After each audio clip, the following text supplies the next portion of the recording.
বুখারী হাদিস নাম্বার ৯৭। ইবনে আবু মালাইকা বর্ণনা করেছেন, নবী করিম সাল্লাল্লাহু আলাইহি ওয়াসাল্লামের স্ত্রী আয়েশা রাদিয়াল্লাহু তাআলা আনহা কোনো অজানা বিষয় শুনে তা ভালো করে না জানা পর্যন্ত বারবার সে সম্পর্কে আলোচনা করতেন। একবার নবী করিম সাল্লাল্লাহু আলাইহি ওয়াসাল্লাম বললেন, যে ব্যক্তির কাছ থেকে হিসেব নেওয়া হবে তাকে শাস্তি দেওয়া হবে। আয়েশা রাদিয়াল্লাহু তাআলা আনহু বললেন, আমি এ কথা শুনে বললাম, মহামহিম আল্লাহ কি এ কথা বলেননি যে তার কাছ থেকে সহজ হিসেব নেওয়া হবে? তিনি বললেন, রাসূলুল্লাহ সাল্লাল্লাহু আলাইহি সাল্লাম বললেন, সেটা হচ্ছে গুনাহ মাফ করে দেওয়ার জন্য তার হিসেব প্রকাশ করা মাত্র, কিন্তু যার হিসেব কঠোরভাবে ধরা হবে সে ধ্বংস হয়ে যাবে। রাসূলুল্লাহ সাল্লাল্লাহু আলাইহি ওয়াসাল্লামের উপর মিথ্যা রোপণকারী জাহান্নামী। হাদিস নাম্বার ১০০। বুখারী। হযরত আলী রাদিয়াল্লাহু তাআলা আনহু বর্ণনা করেন, রাসূলুল্লাহ সাল্লাল্লাহু আলাইহি ওয়াসাল্লাম বলেছেন, তোমরা আমার ওপর মিথ্যা রোপণ করো না, কেননা আমার ওপর মিথ্যা রোপণকারী জাহান্নামী। হাদিস নাম্বার ১০১। হযরত আব্দুল্লাহ ইবনে জুবাইর রাদিয়াল্লাহু তাআলা আনহু বলেন, আমি জুবাইরকে বললাম, অমুক অমুক লোক যেমন হাদিস বর্ণনা করে, তোমাকে তো আমি রাসূলুল্লাহ সাল্লাল্লাহু আলাইহি সাল্লাম থেকে তেমন হাদিস বর্ণনা করতে শুনিনি। তিনি বললেন, দেখো, আমি তার সংস্পর্শে থেকে পৃথক হয়নি, কাজেই হাদিস তো আমি জানি, কিন্তু তাকে বলতে শুনেছি, যে ব্যক্তি আমার ওপর মিথ্যা আরোপ করে সে যেন তার আসন দোজখে বানিয়ে নেয়। হাদিস নাম্বার ১০২। হযরত আব্দুল আজিজ থেকে বর্ণিত, আনাস রাদিয়াল্লাহু তাআলা আনহু বলেছেন, আমাকে তোমাদের কাছে বেশি হাদিস বর্ণনা করতে নবী করিম সাল্লাল্লাহু আলাইহি সাল্লামের একটি বাণী বাধা দেয়, আর তা হলো, যে ব্যক্তি আমার ওপর ইচ্ছা করে মিথ্যা আরোপ করে সে যেন তার জন্য আগুনের আসন ঠিক করে রাখে।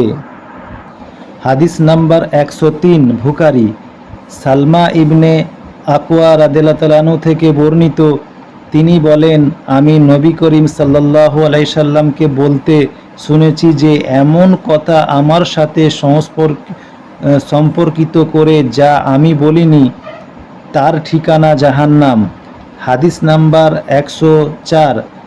আবু হুরায়রা রাদিয়াল্লাহু তাআলা আনহু থেকে বর্ণিত, তিনি বলেন, রাসূলুল্লাহ সাল্লাল্লাহু আলাইহি সাল্লাম বলেছেন, তোমরা আমার নামে নাম রাখো, কিন্তু আমার উপনামের উপনাম রেখো না।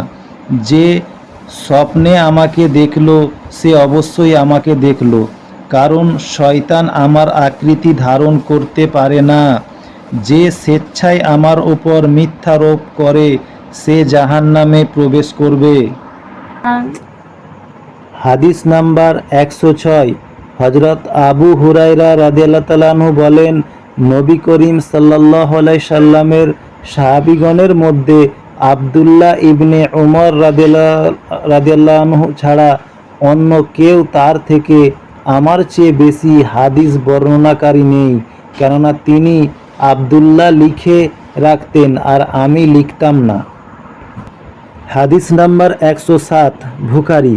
হযরত ইবনে আব্বাস রাদিয়াল্লাহু তাআলা আনহু থেকে বর্ণিত, তিনি বলেন, নবী করিম সাল্লাল্লাহু আলাইহি সাল্লামের অসুস্থতা যখন কঠিন হয়ে পড়ল, তিনি বললেন, আমাকে লিখার উপকরণ এনে দাও, আমি তোমাদের জন্য এমন এক কথা লিখে দিই যা পরে তোমরা কখনো পথভ্রষ্ট হবে না।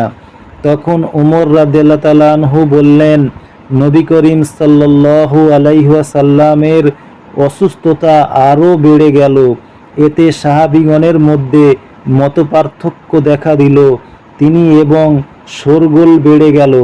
তখন তিনি বললেন, তোমরা আমার কাছ থেকে উঠে যাও, আমার কাছে ঝগড়া করা উচিত নয়। ইবনে আব্বাস রাদিয়াল্লাহু তাআলা আনহু এ কথা বলতে বলতে বের হলেন আল্লাহ রসুল ও তার কিতাবের মাঝে উদ্ভূত পরিস্থিতি একটা বিপদ। আবু হুরায়রা রাদিয়াল্লাহু তাআলা আনহু এর হাদিসের এলেম। হাদিস নাম্বার 108।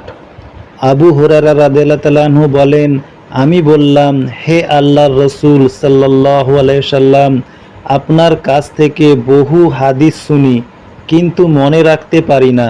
তিনি বললেন, তোমার চাদর বিছিয়ে দাও।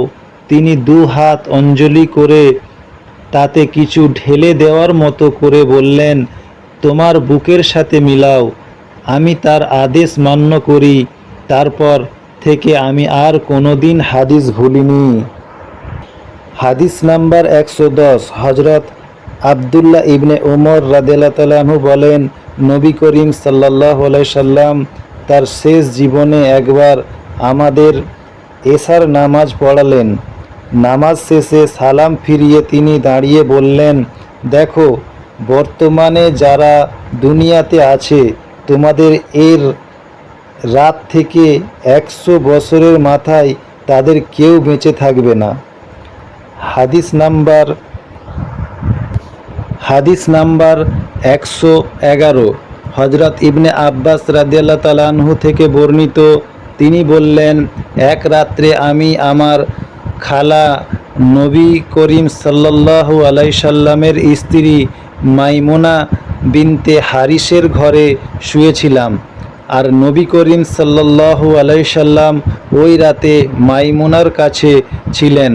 নবী করিম সাল্লাল্লাহু আলাইহি সাল্লাম এশার নামাজ পড়ে তার ঘরে গেলেন এবং সেখানে 4 রাকাত নামাজ পড়লেন। তারপর তিনি ঘুমালেন। এরপর তিনি ঘুম থেকে উঠে বললেন, বাচ্চাটা বা ওইরূপ কোনো শব্দ ঘুমিয়ে পড়েছে। তারপর তিনি নামাজ দাঁড়ালেন। আমি তার বাম দিকে দাঁড়ালাম। তিনি আমাকে তার ডান দিকে সরিয়ে এনে 5 রাকাত নামাজ পড়লেন। তারপর 2 রাকাত পড়লেন। তারপর তিনি ঘুমালেন। এমনকি আমি তার সামান্য নাক ডাকা শুনলাম। তারপর তিনি ফরজের নামাজ পড়তে বের হয়ে গেলেন। চুপ করে আলেমের কথা শোনা। হাদিস নাম্বার 114। বুখারী। হজরত জাবির রাদিয়াল্লাহু তাআলা আনহু থেকে বর্ণিত, নবী করিম সাল্লাল্লাহু আলাইহি সাল্লাম তাকে বিদায় হজে বললেন, লোকদেরকে চুপ করাও।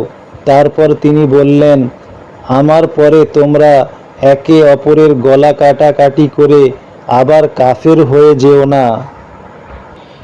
আলেমকে দাঁড়িয়ে প্রশ্ন করা। হাদিস নাম্বার 116। বুখারী।